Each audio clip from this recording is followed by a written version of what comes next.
tarımda da elektrik fiyatlarının yüksek olması dolayısıyla çiftçi eksem mi ekmesem diye tereddüt içinde kalmaktadır. Tabii elektrik fiyatlarından dolayı şayet ekim yapılmazsa Urfa için çok büyük bir kayıp olacak. Bu hem parasal kayba neden olacak, işsizliğe neden olacak, tarıma dayalı sanayinin çalışmasına çok büyük kötü etkisi olacak. Bu konuda Ziraat Odası başkanlarımız sağ olsunlar ilçelerden de geldiler. Ticaret Borsası başkanımız, büyük çiftçilerimiz burada.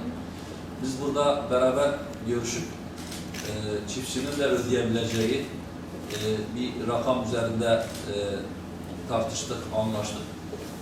3 öneri şeklinde bunu hükümetimize, ilgili kurumlara iletmek üzere karar verdik. İnşallah bu uygulanırsa hem işte Urfa'da elektrik çalındı, çalınmadı meseleleri bitmiş olur. Hem de vatandaş hak ettiği inşallah kaliteli enerjiye ulaşmış olur. Çünkü enerjinin kalitesi de önemli. Öbür türlü işte yok siz çalıyorsunuz diye bu sefer hatlara bakım yapılmıyor. Elektrik kesintilerinden dolayı bir sürü arızalar oluyor, verim alınamıyor. Bu konuyla ilgili biz hükümetimize 3 tane teklif yaptık arkadaşlarımızın hep beraber müşterek görüşü. Geçen sene zaten bu özelleştirmeyi alan kurumun trafo başına bir fiyatı vardı. Biz onu arttırarak beraber yeniden değerlendirdik. Zaten toplantının sonunda bunu size de vereceğiz. İşte bir sulama sezonunda 4.000 TL, 100 tava için 6.000 lira, 160 tava için 8.000 lira, 250 tava için 10.000 lira, 400 tava için de 12.000 lira diyor birinci teklifimiz var. En öncelikli istediğimiz bu. Eğer bu olmazsa pamuk ve sebze tarımı için dönüm başına 60 lira, mısır tarımı için 40 lira, buğday tarımı için 20 lira, meyve bahçeleri için 20 lira, fıstık bahçeleri için 10 lira. Şayet bu da kabul edilmezse elektrik sayacının yazdığı bedelin bugünkü tarife üzerindeki fiyatın %20'sinin çiftçi tarafından ödenmesi. Şimdi bu %20 belki insanlara garip gelebilir ama dünyadaki elektrik fiyatları özellikle tarımda kullanılan fiyatlar bu civardadır. Çiftçi de dünyadaki rakipleriyle mücadele ettiği için elektriğin de o fiyatlardan olması lazım. İnşallah bu uygulanırsa kayıtsız kullanıcı da kalmayacak.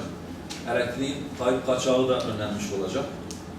Biz aynı zamanda ödemelerin de yıl sonunda, yani mesela diyelim ki hangi ürün ekilmişse o ürünün desteklenmesinden bu elektrik parasının alınmasını teklif ediyoruz. Bu şekilde çözüm önerimiz kabul edilirse hem Urfa için hem Türkiye için, çiftçilerimiz için inşallah güzel bir netice olur. Biz hükümetimizden, Sayın Bakanımızdan, milletvekillerimizden, ilgili bürokratlarımızdan ricamız, istirhamımız bunun bir an evvel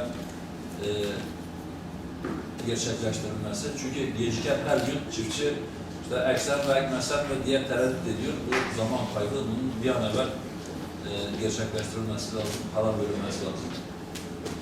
Katılan arkadaşlarımız adına hepinize teşekkür ediyoruz.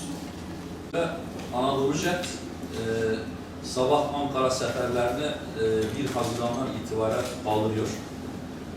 Bizim yaptığımız incelemelerde doluluk oranı %70'in üzerinde çıktı.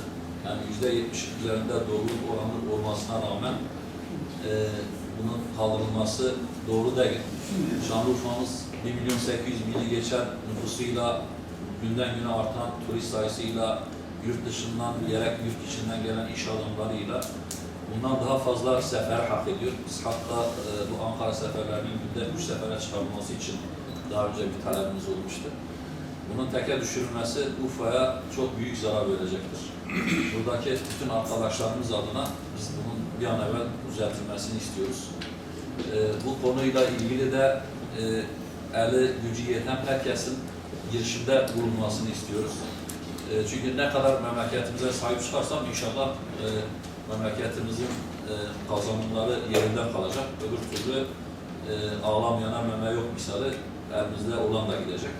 Ben herkesi bu konuda duyarlı olmaya çağırıyorum.